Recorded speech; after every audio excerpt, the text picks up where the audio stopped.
نتكلم مع بعض النهاردة عن رحلة من الأسئلة للناس اللي ما بدأتش براند لحد ما انها بدأت البيزنس بتاعها وازاي تطور البيزنس بتاعها وتوصل بيه ان هي تبقى براند وازاي البراند ده يكبر. فهي مجرد أسئلة انت مهم انك تسألها لنفسك، تسألها للماركت، تسألها للكلاينتس، تسألها للورش أو المصانع اللي هتتعامل معاها، تسألها لأي حد ليه دعوة بالبزنس بتاعك، التيم بتاعك. الأسئلة دي عشان تعرف تطور من نفسك وتعرف ان انت تنجح البروجكت بتاعك دوت. فبداية مش أي حد عنده تالنت أو عنده فكرة ما طرحتش قبل كده للسوق هينجح والبضاعة بتاعته هتتاخد هوا. لا، اللي بينجح أي بزنس هو إزاي تعرف تدير ماليا البزنس بتاعك. الناس الفنانة أو اللي عندها حتة كده artistic بيبقى عندهم يعني عيوب، أو أغلبهم يعني بيبقوا عشوائيين طبعا. بيبقى عندهم حتة عشوائية، ما بيبصوش أبدا للتفاصيل المادية الصغيرة. وأحب أقول للناس كلها أن التفاصيل المادية الصغيرة هي اللي بتنجح أي بروجكت. ف مهم جدا ان انت تعرف تدير ماديا البروجكت بتاعك. طيب انا دلوقتي لسه ما بدأتش اي حاجة وعندي شوية موديلات حابة حد ينفذهم لي، فبروح للورشة، والورشة اللي هتقولي عليه يمين هيبقى يمين، واللي هتقولي عليه شمال هيبقى شمال. طيب الورشة دي ايه تفاصيلها؟ بتفهم ولا ما بتفهمش؟ هتبوظ لي حاجتي ولا لأ؟ ادخل بال10 موديلات ولا ادخل بموديل واحد؟ طيب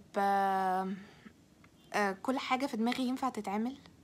اي موديل في دماغي ينفع تتعمل؟ اصلا انا بتابع الفاشن شوز بتاعت كل العالم، فبشوف موديلات كتيرة. طب تكلفتها قد ايه؟ كل الحاجات دي مهم جدا جدا جدا ان انت تكون فاهمة قبل ما تروح للورشة. فانت بتشتغل على نفسك. رقم 1، انت بتدخل للورشة. طب احجامها، لو انا تمام وعايزة ابدأ برودكشن، البرودكشن ده كام بيس؟ كل ورشة بيبقى عندها بوليسي وعندها حاجات هي بتقبل بيها وحاجات ما بتقبلش، طريقة الدفع، طريقة الاستلام، باكينج ولا من غير باكينج. كل الحاجات دي انت بتبدأ تشوف الورش، لان مش اول ورشة تروح تتعامل معاها هي اللي هتبقى الافضل. ممكن تبقى الافضل وده حظك، وممكن ما تبقاش الافضل وده برضو هيبقى حظك. الأسئلة دي كلها مهم انك تكون كاتبها وانت رايح لأول ورشة وتاني ورشة وتالت ورشة وان شاء الله 200 ورشة لحد ما تختار أفضل ورشة.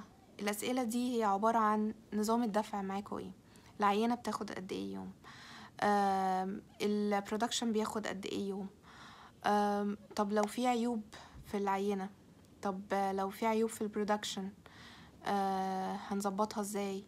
طيب طبعا مش كل ده بتفاجئ بيه صاحب الورشة برضو، عشان يعني ما تحسش ان انت قاري كتاب وجاي تنفذه.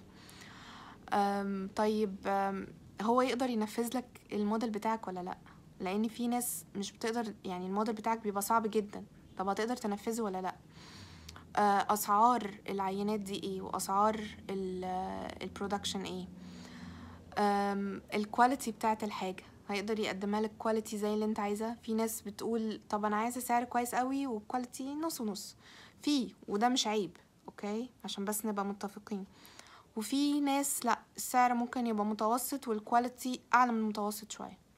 وفي ناس بتقدم لك سوبر كلاس، يعني التقفيل تحفة، بس طبعا ده مش ببلاش، اكيد بيبقى سعره غالي، بيبقى اغلى نسبيا طبعا، يعني مش ارقام كبيرة. طيب انا دلوقتي خلاص في ورشة خلاص، يعني بقت هي تمام وفاهمة دماغي واتفقنا على كل التفاصيل. طيب طبعا انا هكلمكم في كل الكلام ده، الورش دي حلقة لوحدها والمصانع حلقة لوحدها، يعني في حاجات كتيرة هنتكلم فيها في التفاصيل دي، انا بطرح اسئلة. طيب هل بقى الديزاينز اللي في دماغي دي كلها هتتعمل؟ يعني انا اخترعت ديزاين، هل القماش معرفتك بالقماش دي مهمة جدا، معرفتك بالخامات قبل ما تروح الورشة عشان ما يضحكش عليك الأسعار، ما يضحكش عليك من بتوع الخامات برضو، لانه في كده وفي كده، في ناس بتراعي ربنا في الحاجة اللي هي بتقدمها، في ناس يعني لو خدت شوية زيادة من الزبون اللي شكله أجنبي كده مفيش مشكلة، في ناس بتتعامل كده. فمهم انك تبقى عارف الخامات، في كتب بتقدم لك ده، بس الطبيعي مهم انزل كتير ودور كتير وفصل عينات كتير لحد ما تعرف الطريق السليم بتاعك، لان مهم تكون فاهم في الخامات كويس. الا بقى لو حد قدر ان هو يساعدك بضمير وبقلب، يعني ويقول لك ان الخامه دي مش هتنفع على دي، طب دي لو عملتها كده احسن، طب دي سعرها في السوق كذا، الناس دي مش هتلاقيها بسهوله. اوكي. طيب دلوقتي انت قررت وعملت البرودكشن بتاعك وعملت كل حاجة، طيب انا بقى ابيع اللي عندي ده ازاي؟ قبل اصلا ما تروح للورشة وتبقى عارف عن الأقمشة، طب يعني in parallel انك تبقى بتعرف عن القماش وعن التفصيل والتصنيع بارالل معاه، انت مهم تعمل ماركت ريسيرش. اولا تبقى عندك ايدنتيتي لوحدك، انت ليك بصمة. مش قصدي انك تعمل حاجة يعني ما انت مش هتخترع العجلة، الا طبعا لو بتعمل بقى ريسايكل البلاستيك او بتعمل حاجة محدش عملها قبل كده، دي برضو موجودة ودي كويسة. بس اغلب البراندز الجديدة بتبقى بس بتعمل حاجات شكلها شيك وحابة تبيعها وحابة تنزل تنافس بيها في السوق. اهم حاجة تعرف نفسك، تعرف السوق، انت اكيد عندك competitors، تدخل بقى وتشوف مين الكومباتيتورز لفكرتك، افعصهم. يعني ايه؟ يعني اعرف عنهم كل حاجة، هما بيتعاملوا مع مين، بيسوقوا ازاي، بيبيعوا فين. طبعا ما تبقاش ستوكر يعني قوي وتبقى رخم وتقعد تدخل بقى تسأله مثله السامبل دي بكام وانت اصلا بتعمل ماركت ريسيرش، دي مش شكلها شيك خالص على فكرة. بس قصدي انك تفولو ذم، تشوفهم كويس جدا، تراقبهم لفترة طويلة، تعمل ماركت ريسيرش للبضاعة بتاعتك. البضاعة أنواع والتفاصيل كتير، فأنت مهم إنك تعمل ماركت ريسيرش كويس جدا. طب أنا بعد ما عملت ماركت ريسيرش ولقيت خلاص تمام، إيه النكست ستيب؟ تاني حاجة تعرف تعمل ماركتينج، توصل بقى للناس دي، مين اللي هيشتري بضاعتي. أول ما تعرف توصل لهم أنت كده تمام قوي. هتعرف توصل لهم بقى ازاي تعمل ماركتينج، ازاي، فين الشانلز، هي بس سوشيال ميديا ولا ممكن اعمل حاجة تانية؟ طب انا هبيع بضاعتي B2C ولا B2B، يعني هوديها لمحلات تبقى حالي ولا هبيعها انا دايركت على بقى بيج ولا على ويب سايت ولا على whatever يعني. فده برضو سؤال مهم انك تعرفه. طيب انا عرفت دلوقتي اعمل ماركتينج، تمام، هسعر ازاي؟ البرايسنج، طب التكلفة بقى بتاعت انا هحط هامش ربح في الاول ولا هتمشي ازاي، ولا هبيعها بتمن التكلفة؟ طب والتكلفة دي اصلا شاملة ايه؟ مش عارفة هسعر على انهي اساس، والهامش الربح حطه على انهي اساس؟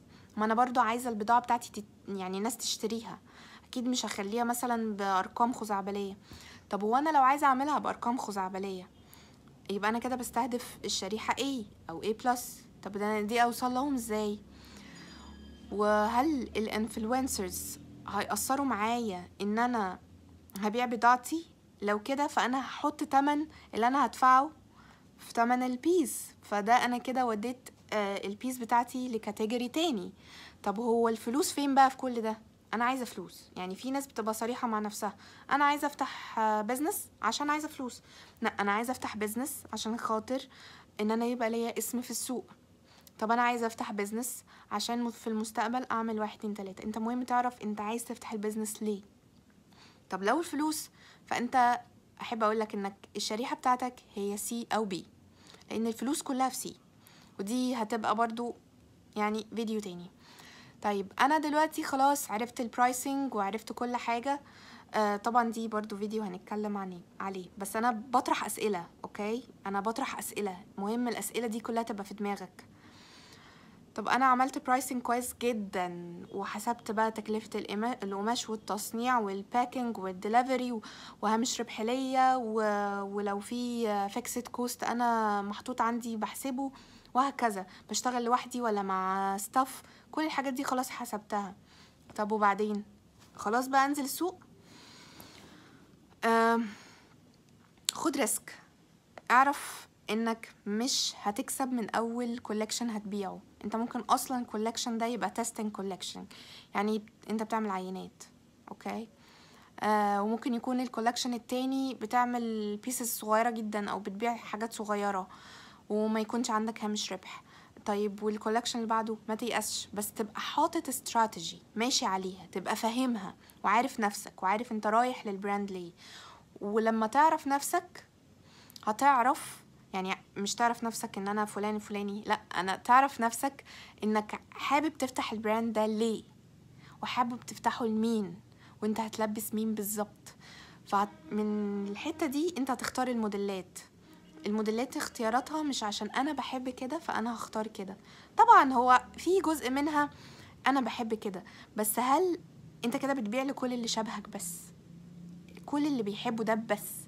انت عايز تاخد حتة من السوق لو هي سيركل فانت بتقسمها انجلز، انت بتاخد حتة صغيرة منها، بتزاحم براند تاني كان بيبيع للناس دي. فانت مهم تعرف انت رايح لمين، انت مين ورايح لمين وهتكسب منه ايه، وانت هدفك ايه من البراند ده.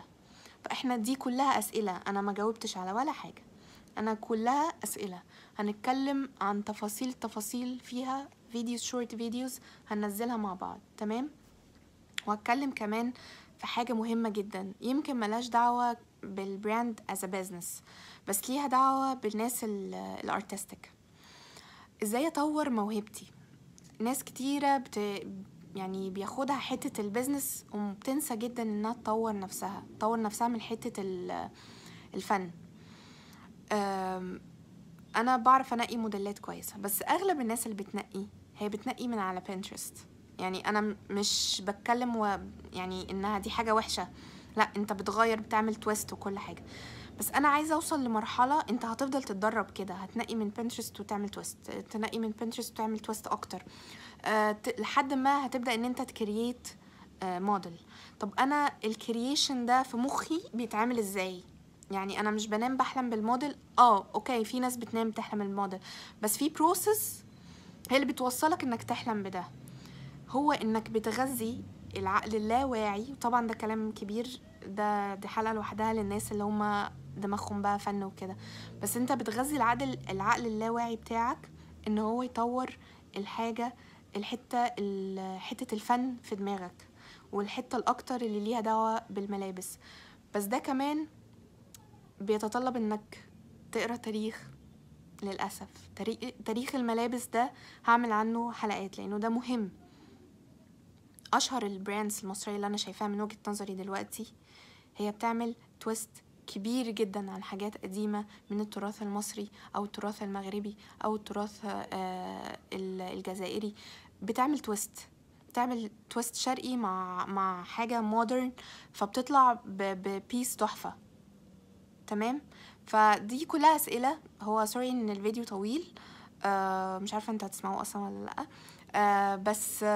بس دي كلها اسئله، دي فرشه كبيره للمواضيع اللي احنا هنتكلم عليها. انا مش هنزل ريلز، انا هنزل فيديو وهنزل ستوري ان انا نزلت الفيديو دوت يومين ورا بعض علشان الناس تقدر انها تشوف الفيديو اكتر، يعني تعرف ان هو نزل اكتر عدد ممكن، تمام.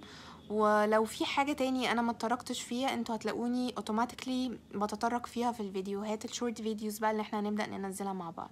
فاحنا اول حاجة هنتكلم عنها في الفيديو التاني ازاي يبقى عندك ايدنتيتي او الفكرة بتاعة البراند تبقى موجودة، تبقى عارف نفسك وعارف انت توصل للبراند ده لحد فين. فشكرا ان انا يعني شكرا ان انتوا سمعتوني، وشكرا لصبركم معايا في الفيديو الطويل اللي فيه كلام كتير ده. يلا باي باي.